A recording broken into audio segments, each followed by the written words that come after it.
Hi, I'm Dr. Christine Anderson. I am a chiropractor who specializes in pediatrics and pregnancy. And part of my specialty is that I also am trained and have a certification in childhood developmental disorders. So this is revolving around functional neurology and how the brain functions rather than there being something wrong with the brain, how it's working, and therefore I go back to how it develops, which is why I'm doing this series on primitive reflexes. So today we're going to talk about the tonic labyrinthine reflex, or also called the TLR. And this is a reflex if your child is having an issue with posture, gross motor tone, visual and spatial issues, motion sickness, or academic problems like math issues, reading, and writing. It may be due to that they have a retained primitive reflex, including the tonic labyrinthine reflex. So we're going to talk about that. And first of all, what I want to let you know is that in this series, I started off, first of all, talking about the neurologic reflexes in general. So I will put all the links to the reflexes, including this one, in the description. And then I also talked in general about primitive reflexes, really what they are, what it means, what this is all about. And I do recommend after you watch this that you go back and watch those 2 episodes. So let's talk about what this reflex, what does it involve? So we've got a couple of different positions that you can see this reflex in play. So first of all, we have supine, which means the baby is laying on their back essentially. And then we have prone, which means they're essentially laying on their stomach. Then we've got the aspect of extension. So when I've got my little friend here. I chose a smaller size today because last time I had a big one and I was like, oh. So when a baby's laying on their back, all right, I'm going to just back up a little bit, and you bend their head back, their arms go out and their legs go down, okay?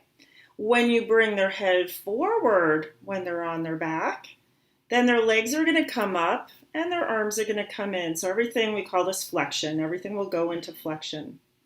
So essentially it's the same thing on the stomach. They're just on their stomach. And so here we have the baby on their stomach, and we bring the part of the test is you bring their head back, and they're going to have their arms come out and their legs come out, almost like a Superman position. But if they're on their belly and you bring their head down, their legs are going to come down and their arms are going to come down. Okay? So this is an aspect of what this reflex is all about, and we need to know what this looks like in a newborn so that we can then talk about it in relation to what happens if it's not there or if it's retained. But this is why at a certain stage, as babies are laying on their tummy, this is why tummy time is so important. They start to lift their head up, and that's going to help them push with their arms and get into that sort of the cobra yoga pose, and then eventually the Superman. And that kind of filters into other postural reflexes that we'll get to after I finish all the primitive reflexes. We've got to start at the bottom, which is where the brain first starts to develop. So let's talk a little bit just in detail about what this means. So flexion, so that's with the baby going down, starts at about 12 to 16 weeks in utero. So this starts inside when the baby's developing. And that's going to help the baby get into a tucked down position, ready for birth. Head down, ready for birth. Okay? If the baby is in extended position, that's going to make it awfully awkward to come out. So this is why the flexion aspect of this reflex starts first. Now, when the baby, right before the baby's about to be born, so a quote unquote normal range for babies to be born would be a range of about 38 weeks to 42 weeks. It's a full month, a full 4 weeks. It's a normal period. Everybody's different. So at about 36 weeks, we start to have the extension develop in utero. And what this is going to do is help the baby go through the birth canal. Because what's going to happen is they'll start out in that flex position, and then the head will extend, and then the arms will go up so they can kind of worm their way, wrong way, through the birth canal. So you can kind of get the sense of that. Now, one of the super important aspects of this reflex, and it's in the name, is labyrinthine. And this has to do with the inner ear, which we're going to look at in a moment, and the vestibular sense. But what this does is it organizes the sense of gravity. Where is the baby? Where is your body? Even as an adult, where is your body in space? Right now, I know I'm sitting upright. If I, go down to the side, I know that I'm turning and bending over to the left because of what is going on inside the inner ear. So we're going to talk a little bit about that on the next slide. Now, what this does is it gives a process to train balance and proprioception. It's going to give that awareness of where your body is, your limbs are in space and time.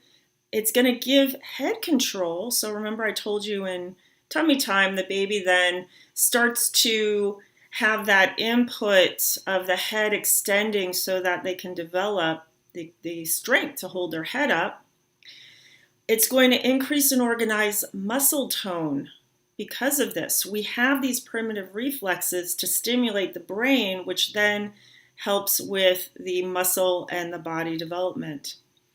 And then we're going to also have this development of vestibular sense and proprioception. So that is that whole body position awareness I was talking about, which filters into the balance and the coordination and posture that we're going to see. So here we are with the labyrinthine and the vestibular system, and this is where we get our gravity sense from. The job of the inner ear is to give information about our relationship to the earth and our postural tone, how we're holding our body. So I put two pictures there so you can see the full picture. That top one showing the outside of the ear going into the ear canal, into the eardrum, and then the inner part of the ear where we have our labyrinthine system and the cochlea. And that's the labyrinthine system is the vestibular system that we're specifically talking about, and the cochlea is more involved with our sense of hearing. But you can see a nerve attached there at the top, and that is the vestibular cochlear nerve. That is cranial nerve 8. So this is one of the 12 cranial nerves that comes off the brainstem and helps us hear and helps us to know where our brain and our body, and hopefully our brain then knows where our body is, right? So at the bottom slide there, that is more of a close-up. Now it's turned around, so the cochlea is facing the other way as the labyrinthine system is, but you can still get the idea there and see that vestibular cochlear nerve in full view. And you can see that the vestibular system is in the X, Y, and Z plane.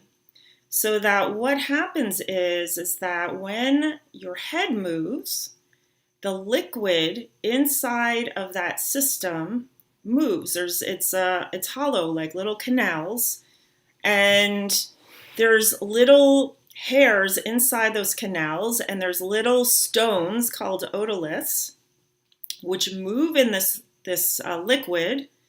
And when the otoliths hit the little hairs, then it's going to stimulate the nerves attached and tell the brain where you are.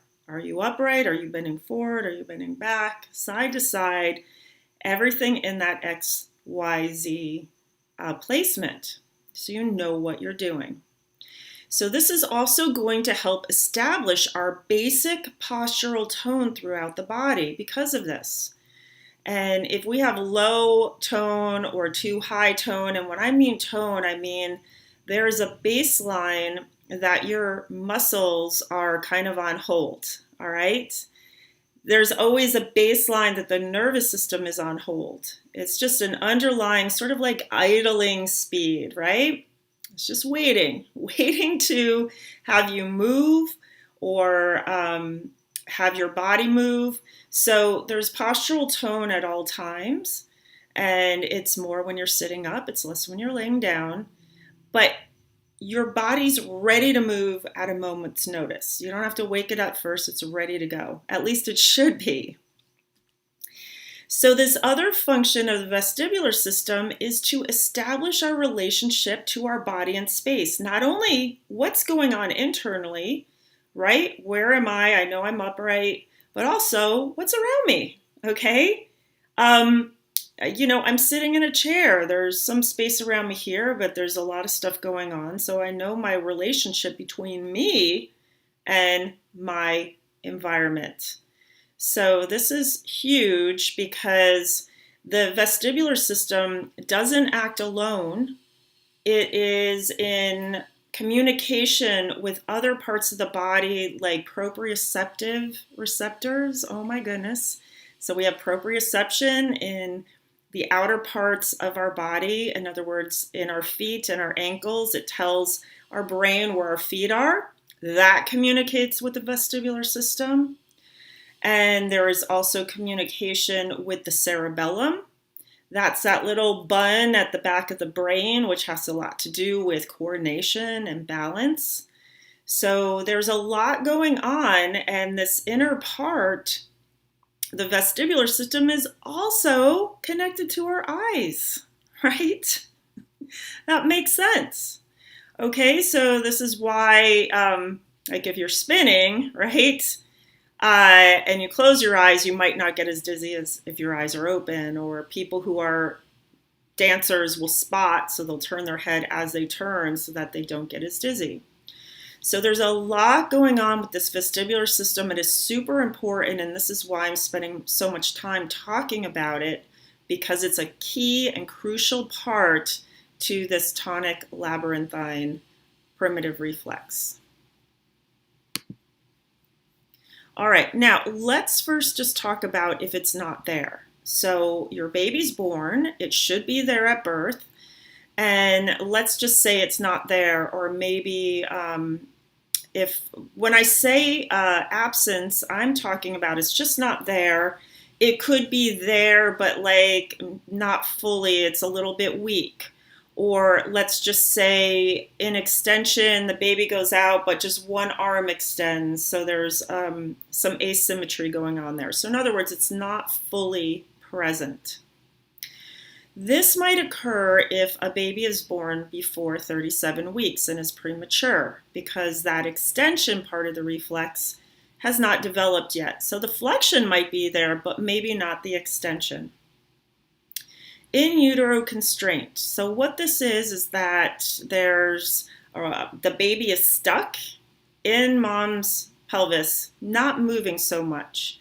Now, motion decreases at the end of the development because baby's getting bigger, but there still should be some motion.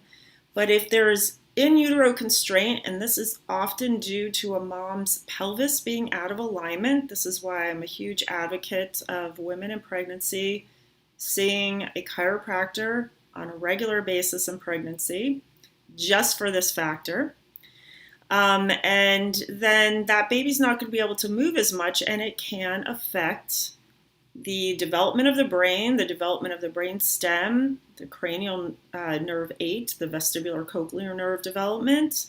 It can get the baby in a funky position so that it might be a difficult birth, or use interventions like forceps or vacuum or C-section or some other birth trauma, maybe shoulder gets stuck, Or maybe the baby comes through the birth canal, but the head's too much of an extension, creating a lot of stress on the neck or too much inflection.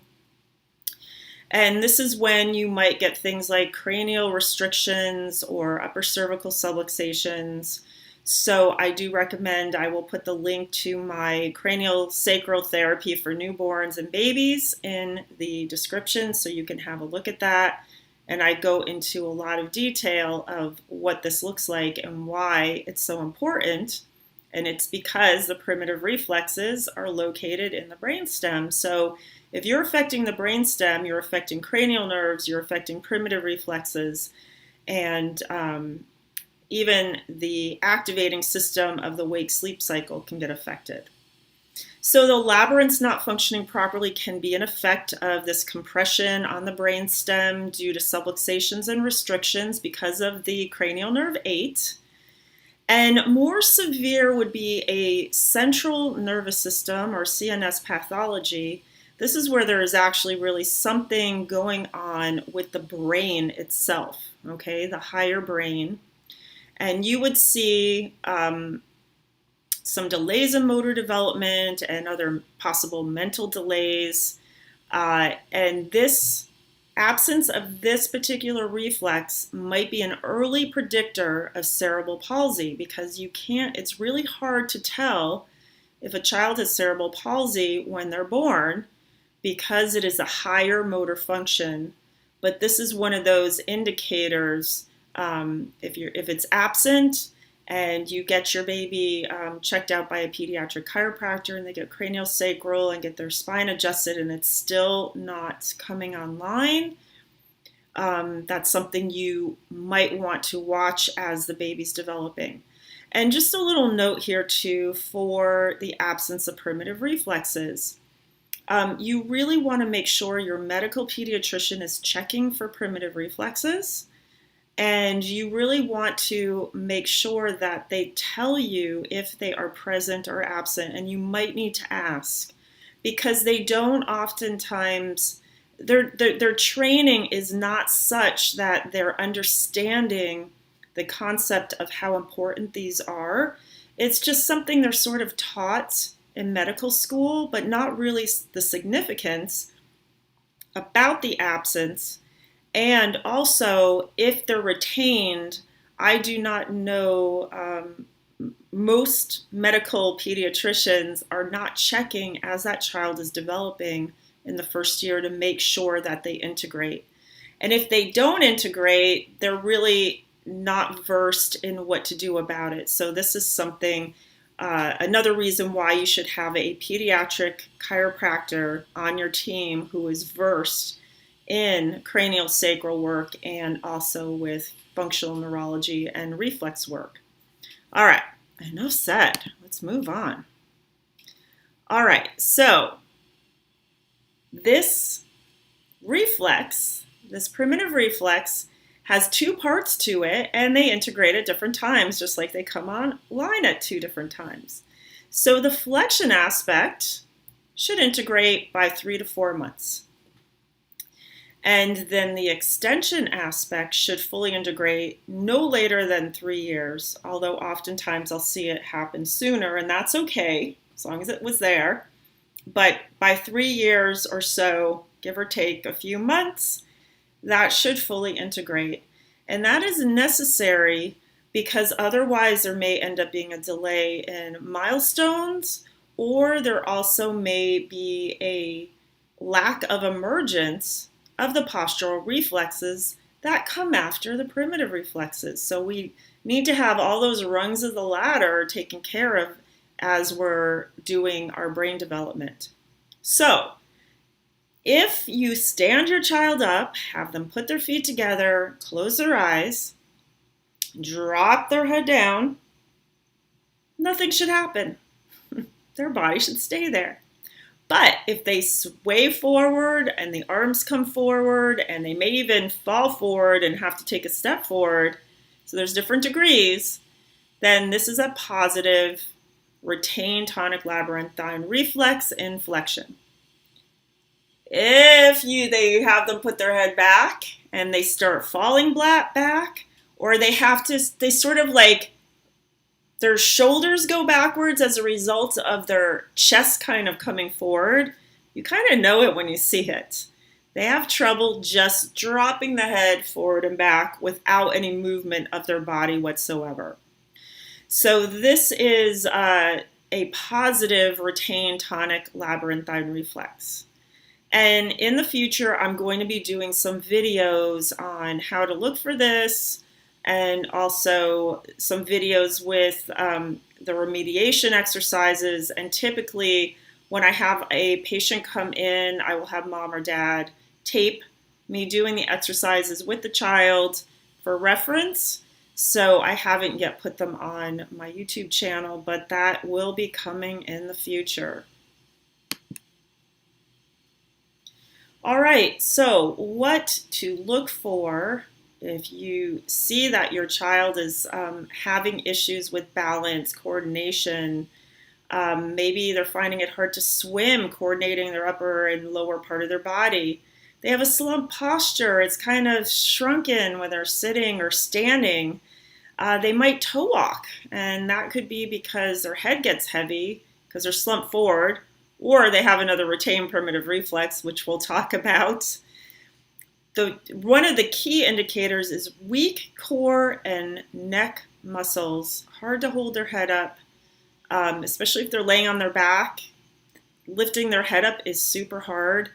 And along with this comes the low muscle tone. And because they have low muscle tone, meaning that, remember I talked about your tone of your muscles is idling, ready to go. Well, it's so low that it's doing a poor job of holding the skeleton. Well, it doesn't really hold the skeleton together. The ligaments do, but there's a little bit of an aspect to it. It's not the main job, but it is a secondary job. So oftentimes, these kids will be more flexible. I'll often see, they have double joints in just some areas. And they might have skinny arms and legs, and they're just weak. They can't lift their arms up. They get tired even just standing there. They can't climb. And they might be on the floppy side, or they might be coincidentally on the tense side. You would think, okay, you're not going to have tight muscles, but sometimes that happens even with a low muscle tone. Now, one of the things that's really interesting, and this is because, remember, the vestibular system, it orients us, our body, in space and time, gravity, and also what's around us. So if that is not working properly, they're going to have trouble judging distances, depths, space, speed. So they might have spatial problems. When they're writing, the spaces between the words might not be there, or they'll write across the page and run out of space because they haven't allowed for enough room, so they kind of squish it in at the end. They might, because of the gross motor space issues, they might bump into kids or furniture. With the aspect of organization with this, there will be poor sequencing skills, which you need to read and write and do math, especially times tables for that sequencing. And that sort of goes into organizing the thoughts in your brain as you're doing it, right? A poor sense of time. They have no clue. They can't tell time. They have no sense of time. It's just, whatever. Visual problems with convergence, so they're unable to bring the focus of their eyes together as if they're crossing their eyes, which you need for reading. They might have trouble with near to far, so if they're trying to copy something off the board, they won't be able to do that and then write it down. They just have problems with that. And then, of course, depth perception. Also, audio perception problems. So remember that cranial nerve 8 is also going to the cochlea. So they may have trouble interpreting what they're hearing. Motion sickness. And again, remember I talked about spinning. Well, if your vestibular system is not working properly, then you're not going to be able to, your brain is going to be like, where the heck is my body? And the information coming in is going to get distorted, along with, remember I said that the vestibular system is coordinated with your eyes. So if this is not being done in a proper way, because the tonic labyrinthine reflex is still present, then this is how motion sickness can occur, as well as speech issues and dental issues, and a whole host of things can be associated with this retained reflex. All right, so let's go on to remediation. So number one is roly-poly.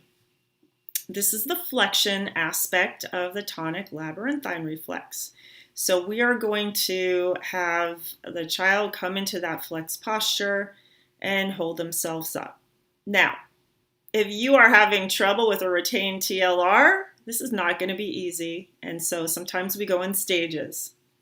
And then after we do this basic one, then we add some motion to it to make it a little bit harder. So there's levels to the remediation as well. The next one is Superman. So there's a couple of different ways to do Superman. This little girl is showing two of the ways. And I'm really particular about this exercise because I don't want them overusing their shoulders to be able to hold their arms up. So oftentimes I will do this in stages. And sometimes I'll have the feet up or down, depending on how they're able to do this without stress on the rest of their spine and their neck. Because I don't think the straining is going to really help things. So, and then when they're able to do that full Superman on the bottom, then we add some difficulty to that as well.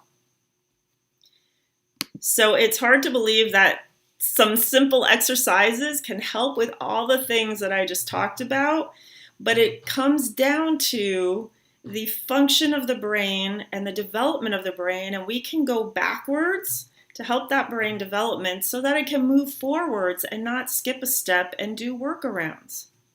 So I've got my website at the top if you would like more information or to contact me. And this is what I do. I can do it in my office. I can help remotely. I've had over 30 years of clinical experience as a chiropractor, and I've raised 3 children.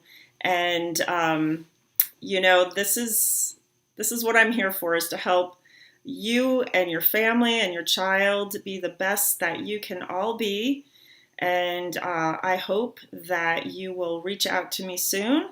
And if you don't live in Los Angeles, like I said, I can help remotely. And for the actual hands-on work, I can try to find somebody in your area. All right, thank you so much. And look for the next edition of this next week for the next primitive reflex. And give me a thumbs up if you found it useful. And subscribe, hit the notification button, all that good stuff. And of course, share with your friends if they're pregnant, if they have young babies, or if they have children who are struggling. Thanks so much, and talk to you soon.